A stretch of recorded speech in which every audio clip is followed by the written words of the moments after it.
Talk to me about mentors, people that you look to or help you get your career going. With this kind of stuff, it's big dollars and big risk. And so I went to a person that had done 200 plus flips, had sold thousands of homes. And I said, can I work with you? I'll bring in leads and deals. You just make sure that we don't lose money on it.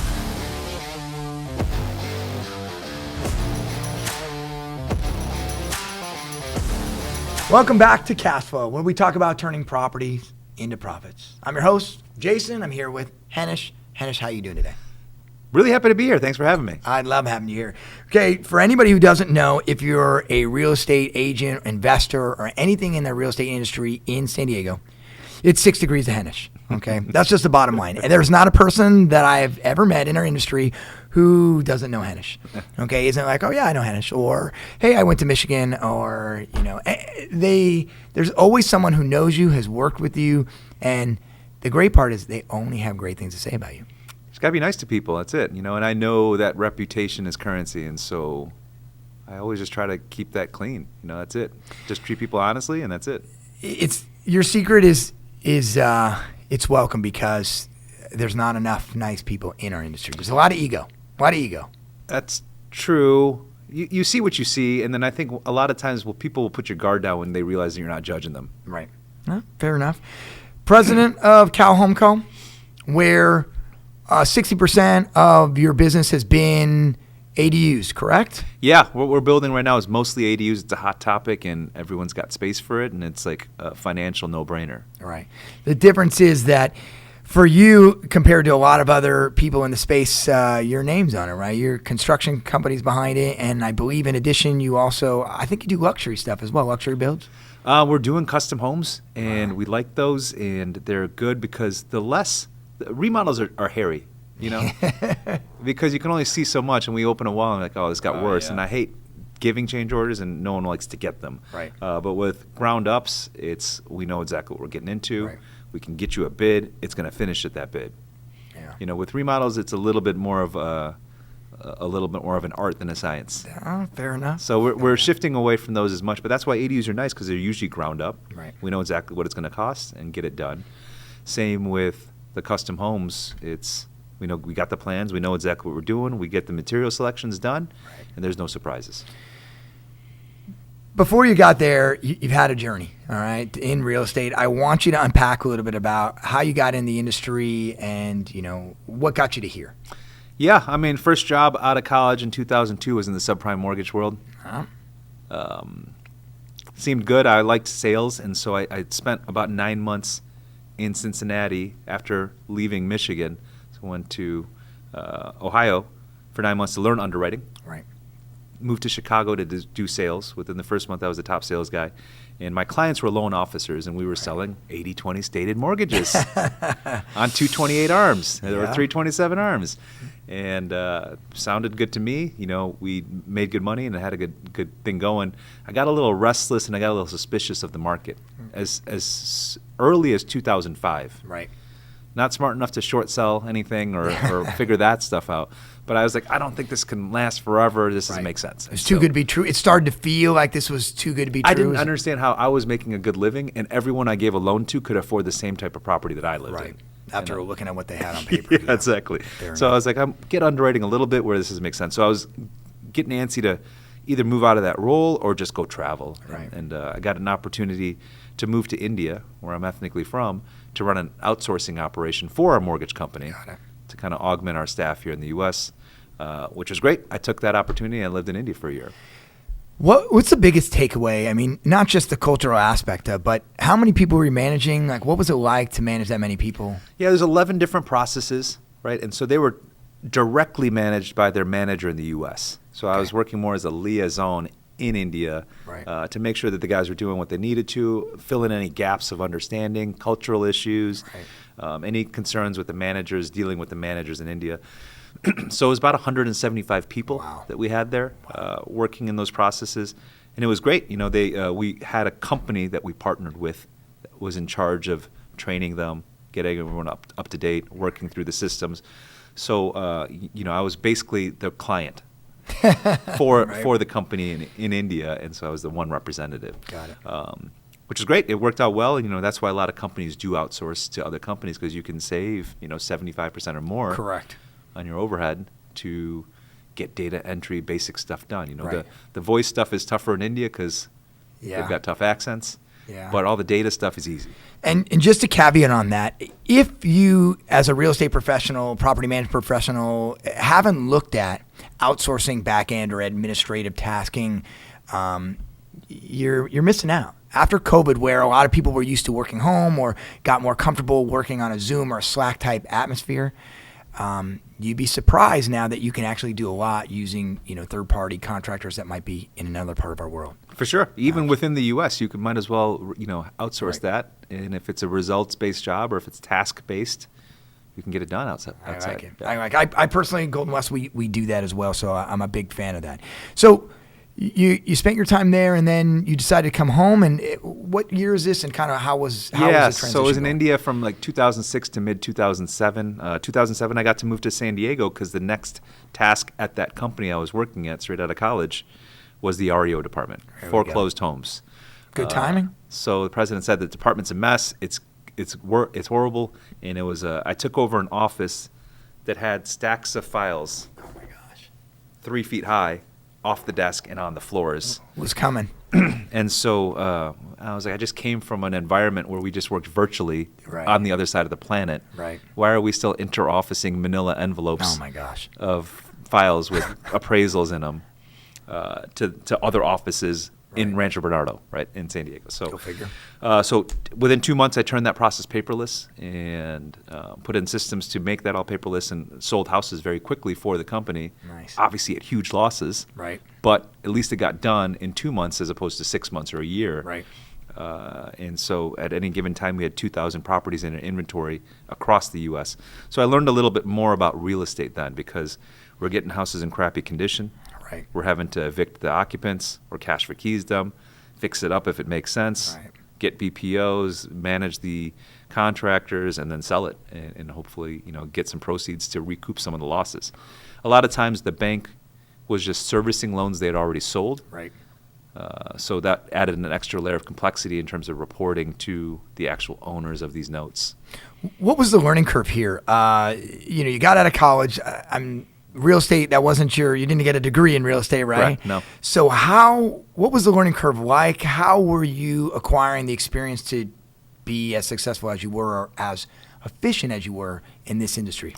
No, I mean, it's always still learning and just knowing what you know and knowing that what you don't know. With the underwriting, it was a lot of sit next to someone and have them walk through a credit report with you. Got it. Have them walk through how they read income and calculate income off of tax returns, how you look through an appraisal, and how you look through these different parts of a file. So once you understood those basics, then going and selling it was easier for me, because we deal with these loan officers that are just hammer and phone, and then to pass me files and say, you figure it out, tell me what we can do. Right. And I'm like, cool, but I could. And so as a result, I had one of the highest funding ratios in the company. I love it. Because they're like, oh, you can underwrite on the spot, just do it. And so that was useful, but I'm still always learning how to do these things better, and then things change, and so when I was doing, same with when I went to India, I asked my manager, I was like, I don't know anything about servicing. I don't know about payment processing. I don't know about escrow accounts. I don't know how these things work.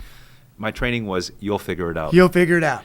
Good, actually good words though. I mean, they really, sometimes you just gotta roll your sleeves up, get your hands in there and figure it out. Yeah, for sure. And it's nothing is too complicated. And once you dig into it a little bit, you're like, okay, it's all simple addition or subtractions.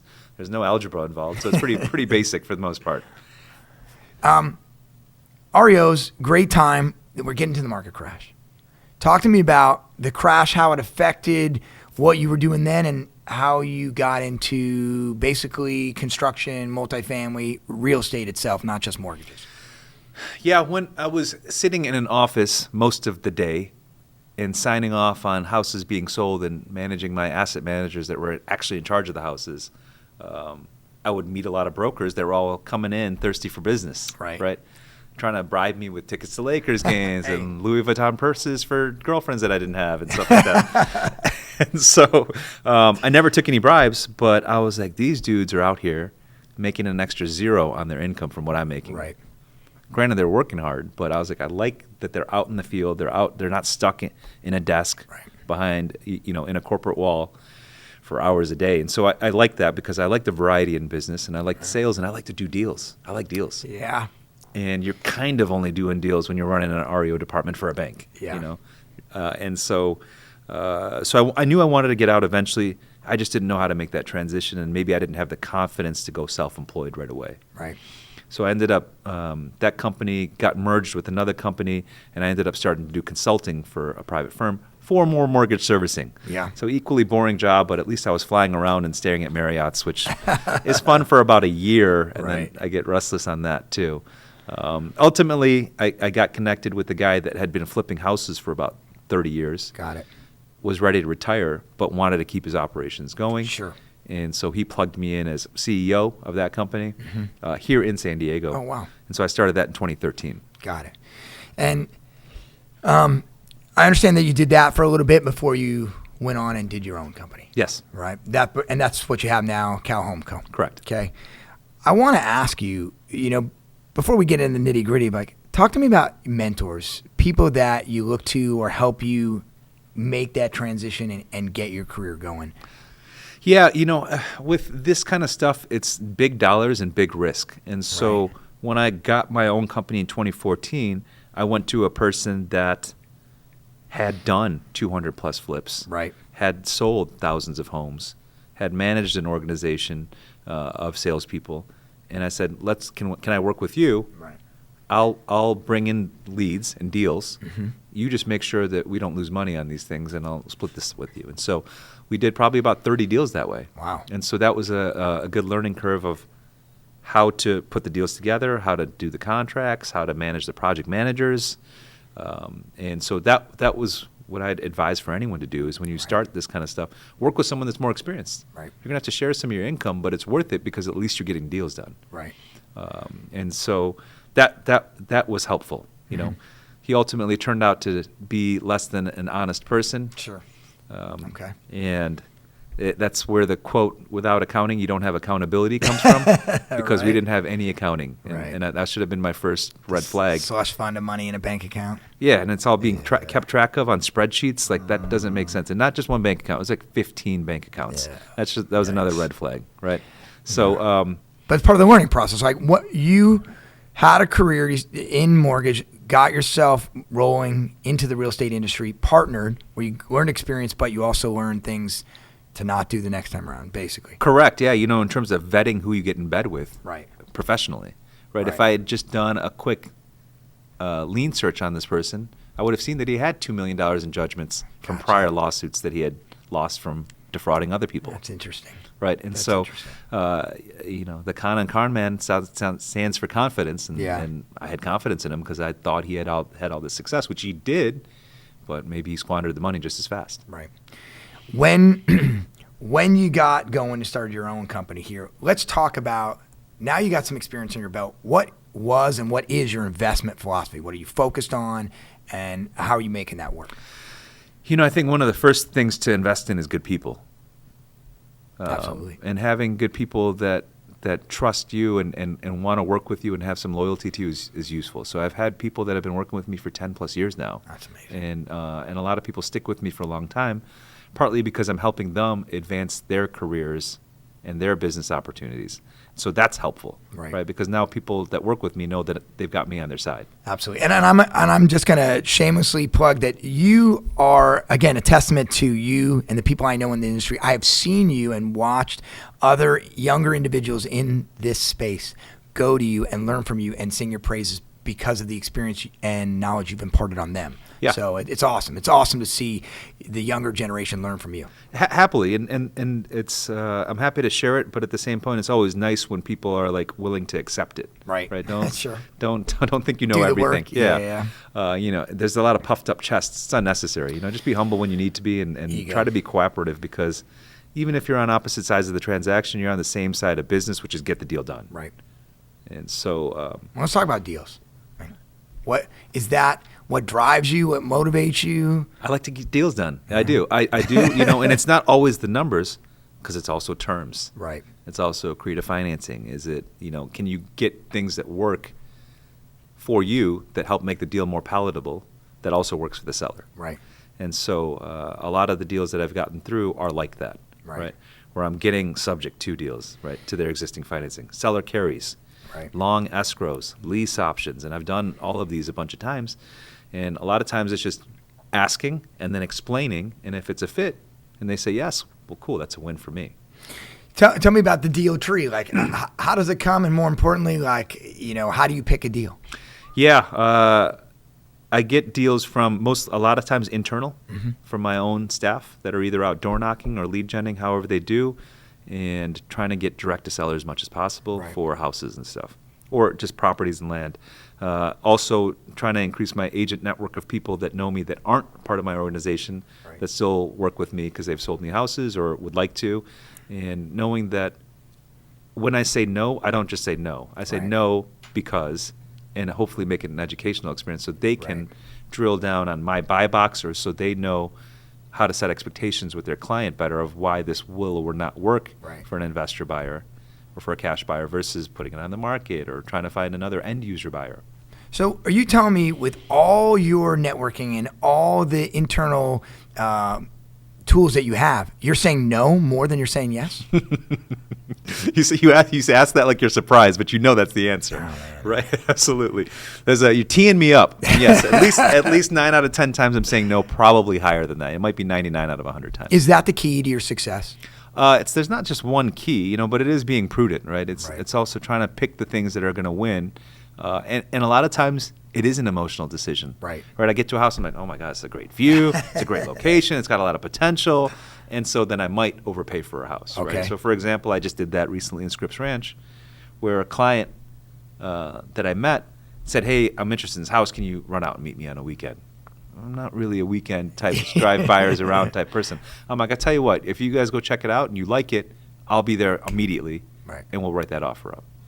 So they went to it, and they're like, it seems like it's too much work for us.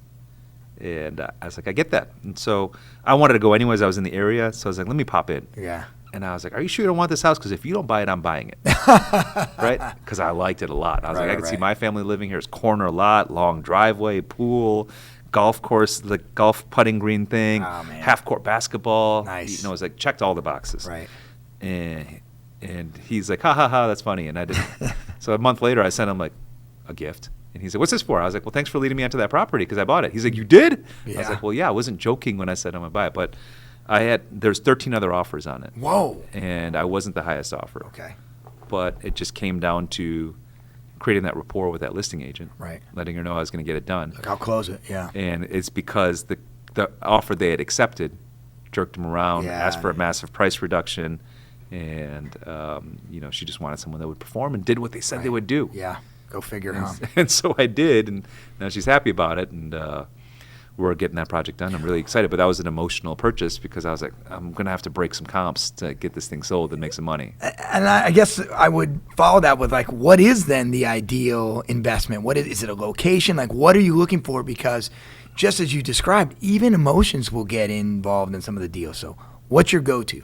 Yeah, it's, you've got to plug it into your spreadsheet if you don't know the numbers off the top of your head, right? You can buy a house for $500, put in $100,000 and sell for $700. People would say you made $100,000, but the reality is you probably made about $40,000, right? Because you just had all those holding costs. You got to pay commissions. You got to pay closing costs, et cetera, et cetera. You got to pay taxes on it, so you might walk away with $25,000, $30,000, $40,000 for 3, 4, 5 months worth of work. Right, and putting out all that cash, right? So you might have had to put up $100,000 in equity to make that transaction happen.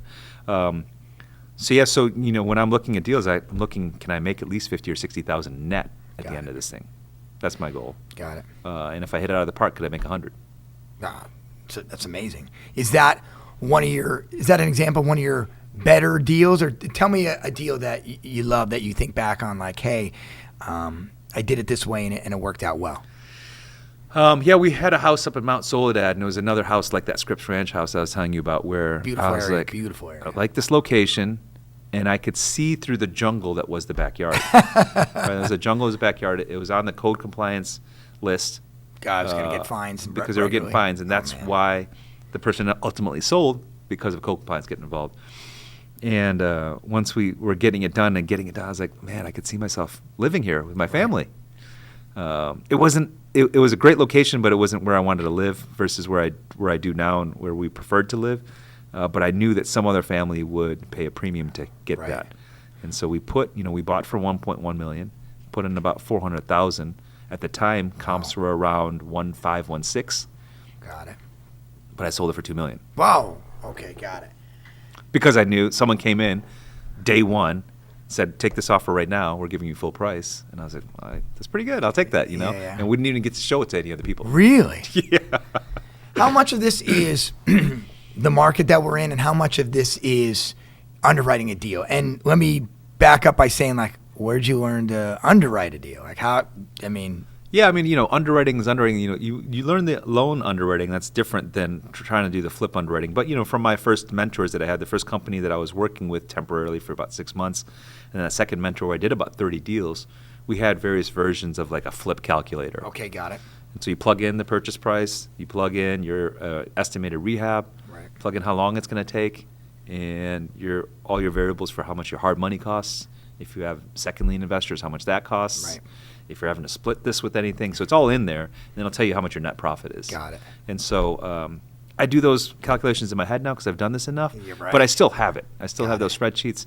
And so I'm now training my agents and anyone else that wants to listen how to do that. I've got like YouTube videos that say, I love it. 20 minutes, here's the spreadsheet, here's how you plug things in, here's how you can check your numbers. Because that example I gave earlier, people don't understand that until you see where that extra miscellaneous went to. You think you're making 100,000, well, that's gross. You don't realize that 60,000 of that is holding costs and expenses. Right. Just a 10% miss on $1 million or $2 million project is a huge amount of money. Correct. Yeah. So what is that? Talk to me about what you're telling then the young agents. Like, how are you mentoring them? What one or two pieces of advice are you giving them so to set them up for success? It depends on the deal. For us, it's nice to be able to offer a seller options. Right. Look, we can get this on the market. We can clean it up. We'll go through a staging console. We'll repaint some of your walls. We'll clean up your house a little bit and try to get top of market. Right. But it means we're going to get 50, 100 people through the house. Right. If they want cash right away, or if it's a special circumstance where they need cash right away because they're going into foreclosure, well, then it still comes down to, does the deal make money? Right. If not, is it going to have to be a short sale? If not, do we have to bring in another investor because it doesn't fit my buy box, or I don't want to take this on, or it's going to need permits and that's going to take 4 months, things like that. So those are all variables that really impact it. This is a huge differentiator. So different than maybe your standard real estate agent. You're able to go into a client's or prospect's house. You're able to offer them different solutions that revolve around either just making a deal work or adding like construction value. And that's what sets you apart when you're making a deal happen? It's nice to have those tools in my tool belt, but a lot of times if you're talking to someone, they know what needs to happen and you know what needs to happen. Yeah. Sometimes we get to that answer by the process of elimination. Got it. Right. Yeah. And people so, know what they know what needs to happen. You just got to help them get there. For sure. Right. And especially if it's like a pre-foreclosure type situation, they might know that their solution is to sell, but they don't want to. And so we'll go through all the other options. Can we do A? No. Can we do B? No. Can we get C? And so once you go through them all, well, what's that leave? Okay, I guess I got to sell the house. Talking about prospects and talking about young agents or real estate investors that you're mentoring. You mentioned something before, and I want you to expound on it. Lead generation. Yeah. Lead generation. Yeah. Talk to me about that. What are you telling them about lead gen? That's the foundation of your business, right? You have to put down all of these feelers out to people that you know, people that hopefully they'll introduce you to, people that you're circle prospecting from business, from your existing brokerage or from your team that you could try to pound into and create people that know, like, and trust you, that when they're ready to do something, that they know to call you. That you've been valuable to them, that you're providing a service and value. Instead of just asking for business today, know that if you can be helpful to them, they might call you back in 6 months or a year or 3 years from now if you keep in touch with them. And so doing that lead gen and having a huge network of people is helpful, right? And so, I'm trying to have a good reputation and be well known in San Diego because this is the only place where I do business. Right. And I don't want people to forget, who do I call if I need XYZ done? Right. Well, hopefully they know they can call me and at least I can point them in the right direction. Right. Same with anyone that's trying to build their real estate business. You want every person you know and that you meet to know that you're their go-to specialist for real estate and that they can ask you. And I haven't seen you doing a lot of dancing on TikTok, so it isn't just social media that makes this happen, right? It's social media, I think, is useful as a validator, right? I've heard of this person. Let me look at their social media and see if they're actually selling houses. Got it. Right, and so I think that's helpful, but it seems like it's more peer-to-peer. Right. Right, I think agents do that for other agents. Like, is this a brand new agent? You know, obviously I check on MLS, like, have they sold houses this year? Right. How much am I going to have to coach this person through this transaction versus not? But it's nice to have on there, and it might get you recognized, which has happened occasionally for me, which is nice. But for the most part, I'm not getting blind contacts from clients that are saying, okay, I want you to sell my house. That's how I do get connections from agents that say, hey, could you work with me on this flip? Right. Or could I work with your construction company on this project? Right. And so I'll get more peer-to-peer. And I feel like that's what it is in terms of the Facebooks and the Instagrams. You get a lot of professionals that connect with each other and share deals. But you might not find your consumers and your clients on there. It makes a lot of sense, and it also helps those of us who don't like to dance on TikTok. No, there's nothing wrong with it, but it can't be the only thing. Yeah, for sure. As we kind of move forward, we're in a changing market. Without getting the crystal ball out, like, what do you see, and how are you moving your business forward as we close out 2023? Let's say 135. What are your goals? Yeah, my goal has been to really get into the multifamily world. And I'm talking 16 plus units and as big as we can get. And so I've got several of these things in the pipeline. And it came down to being able to underwrite. And it always keeps coming back to this, Financing has a part to this, huh? For sure. And it keeps coming back to underwriting because it's really complicated to take a 10,000 square foot lot and saying, what can I turn this into? Right. And that adds a layer of complexity. But just from experience and connecting with good architects that have taught me how to read the code and how to interpret it and how to extrapolate from that, this is how many doors it makes. Right. And this is how much that's going to cost to build. And this is how much your NOI is going to be, your net operating income. And based on an average cap rate, here's how much that property could be worth. So whether we flip it or keep it because the NOI is good, that's the kind of underwriting I'm doing now. And so I'm now doing that enough where I'm starting to be able to figure that out in my head now. Zoning, density, all these are coming into play now into your underwriting. Is that correct? Correct, yeah. So understanding all the different overlays, this is tough because it's such a moving target. Right. But knowing that also the city and the state have been pushing legislation to make it easier and more liberal to add more units, to add more square footage, to add more livable space onto a lot. And so if it gets better, great. At the minimum, I've underwritten it for today's code. Yeah. Right. And so that's how I'm doing it. But there's a lot of overlays between complete communities, sustainable development areas, opportunity zones, et cetera, et cetera. Right. There's so many different options to do this, where if you add affordable, you get density bonuses. Right. Where if you're in a certain area, you might not need to do parking and things like that. So each city's different too, which is a pain also. That's true. The city of San Diego's got one set of rules, but if you're in Vista, it's different. If you're in National City, it's different, and so on and so forth. So it's complicated, but it's nice to be able to get some baseline work done and then confirm it with my architects. That's amazing. Last question. And as we close out, I think this is important.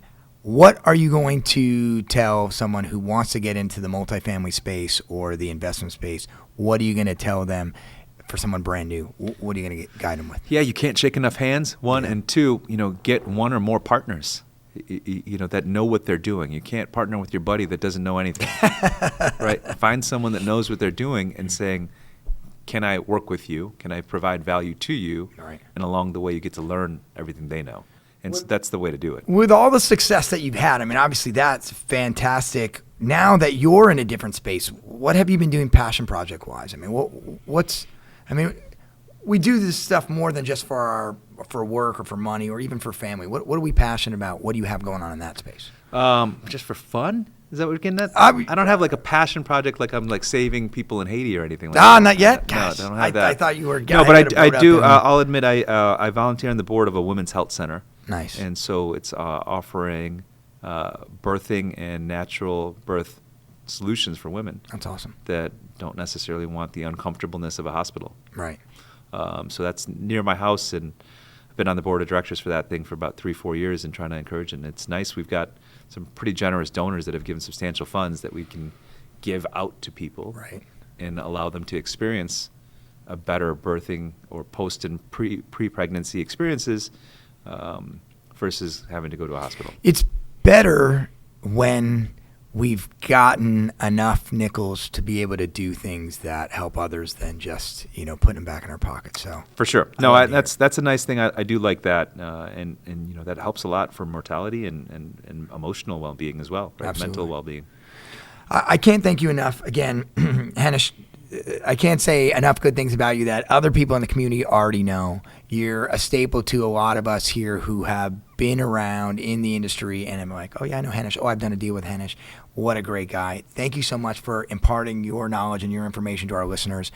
For everybody else, stay tuned. We'll see you again. This is Cashflow, where we're talking about turning properties into profits.